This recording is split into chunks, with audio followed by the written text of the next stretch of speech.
경주 기행은 계속됩니다. 이제 한옥에서 일어나서 경주의 옛 과거를 더 많이 경험하러 가볼게요. I had the most relaxing night's sleep. I felt like I slept like a log, like I was in a coma. It was so warm, and now we've woken up to this beautiful, warm, clear weather day. Beautiful day to be in Gyeongju, last day of the year.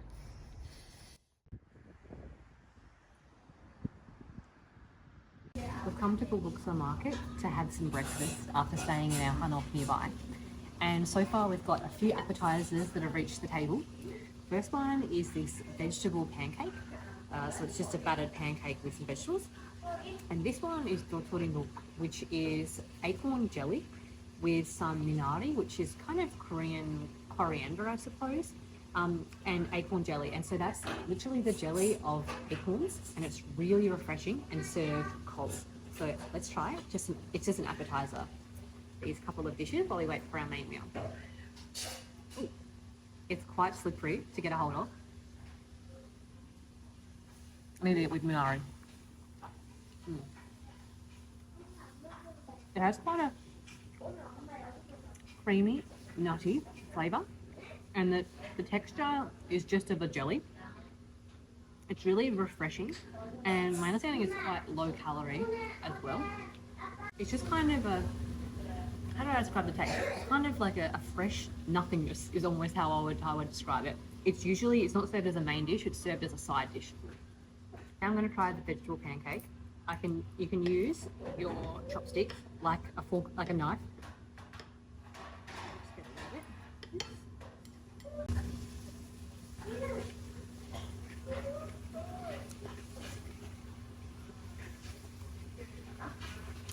It's crispy. It's full of cabbage.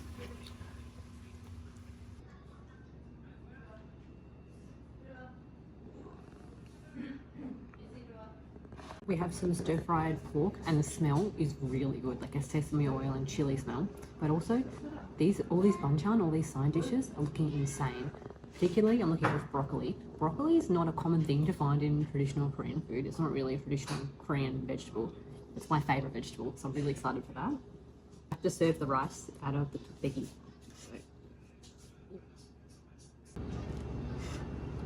It's obviously nicely grilled at the bottom.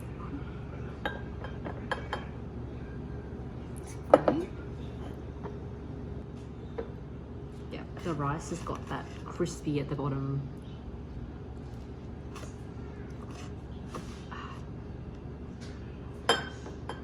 Okay.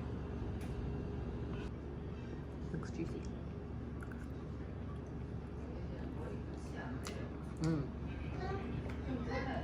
It's good.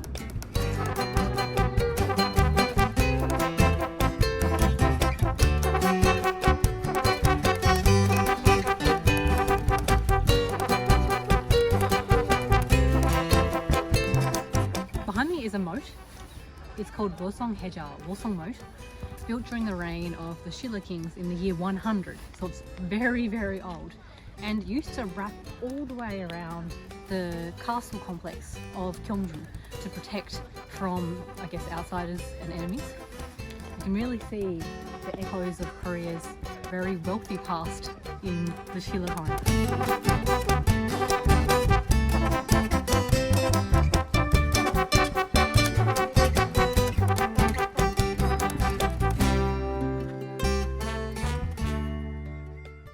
In the height of the Silla dynasty, between the 7th to the 9th century, Gyeongju had a population of over 1 million people, which made it the 4th largest city in the world.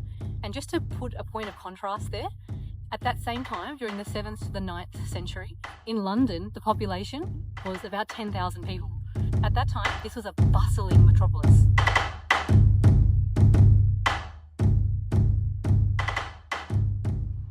This is what Gyeongju would have looked like when there were 1 million people living here. In this picture, they've restored the palace and everything. The palace is called Wolseong Palace, which means like a moon crescent. So you can see it's got this crescent moon shape here, palace complex.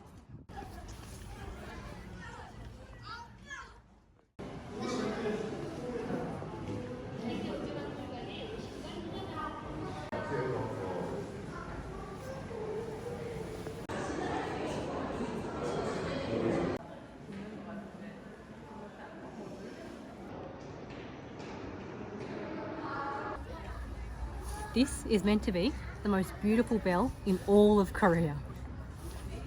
Designs and carvings in it.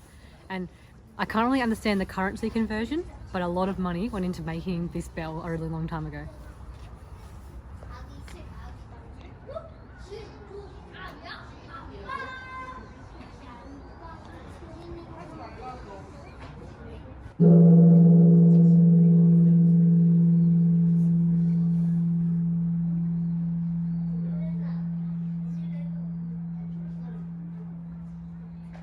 It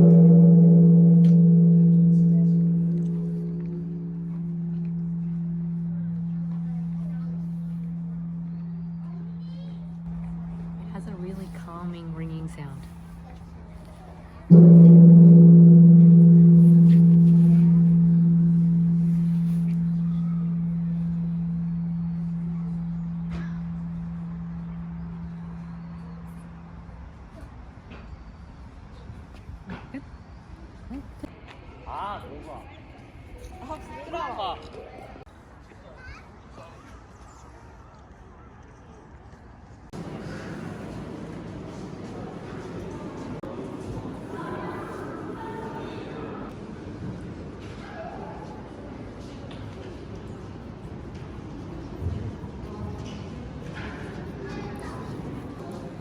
You had to pick what was the best explanation and what was the best exhibition. And all of these exhibitions in this special exhibition, all of the exhibit items have a special curator explanation, which I think made it really well done because it felt like it had this human touch. It was really interesting. Anyway, I picked the glass bead and I wrote my little answer, so hopefully the curator can read it. Sorry, my Korean handwriting, my Hangul handwriting is really bad.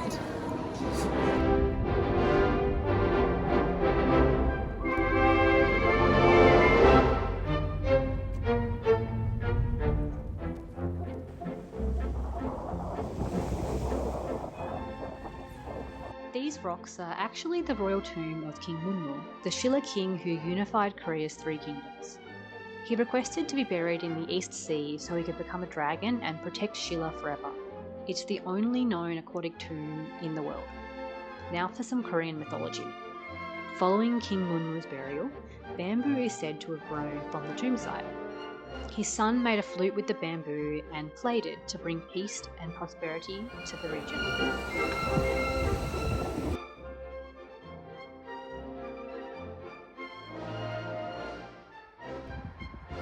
Believe it or not, you're looking at a 70-acre temple complex that was once the epicenter of Silla Buddhism. Construction at Hwanyeongsa began in 553 after a yellow dragon was spotted on this site. In the 7th century, a 9-story pagoda was added to the temple. It was one of the tallest buildings in Asia, but sadly all that's left today are foundation stones.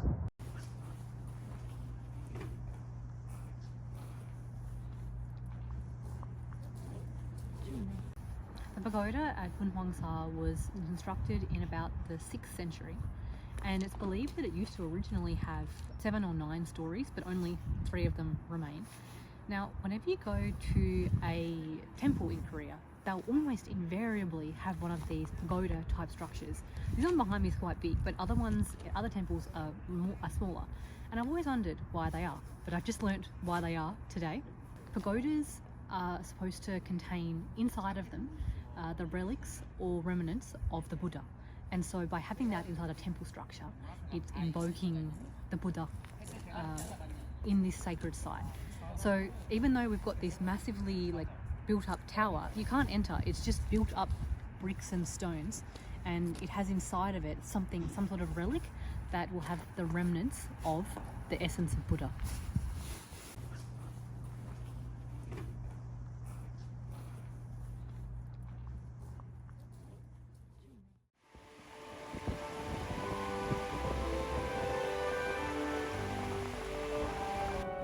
We're standing on Woljeonggyo, which is a bridge that spans across 2 sides of Gyeongju city.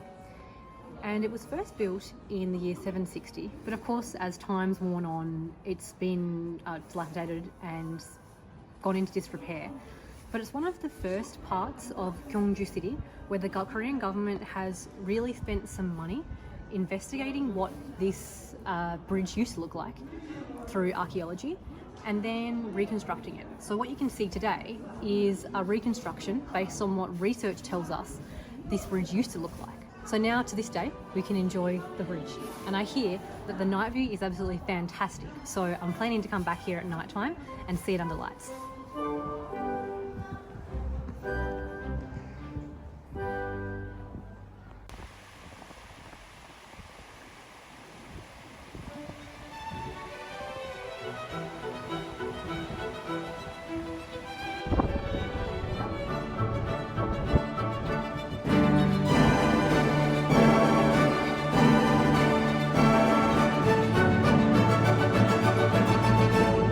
From the future, we've come back at night time, and I have to say the night view is just spectacular. This is the time to come, and you can tell that it's also the time to come because there's a lot of people here now too. So I think if you're planning a trip to the bridge, come at night time. Look at that.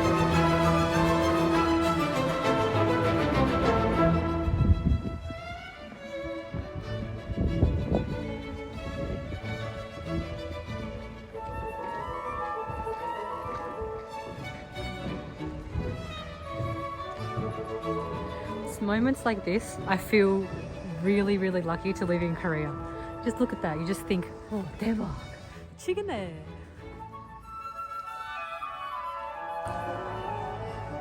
When I see that, I feel like home.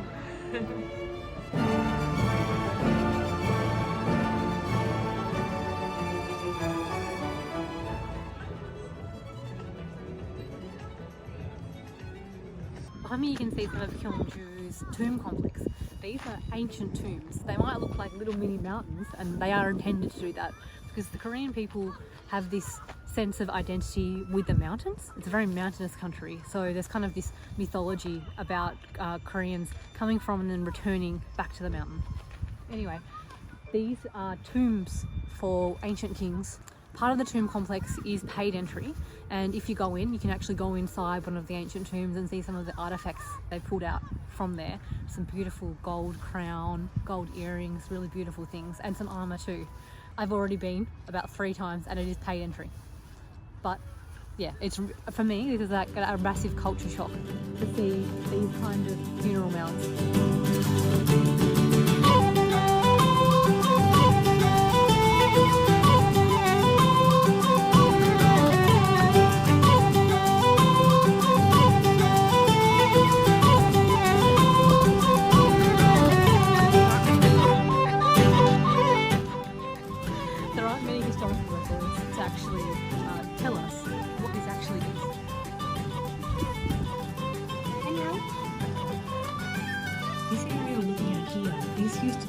Block storage.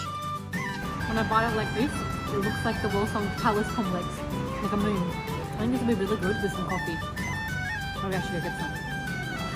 It's fluffy but spicy.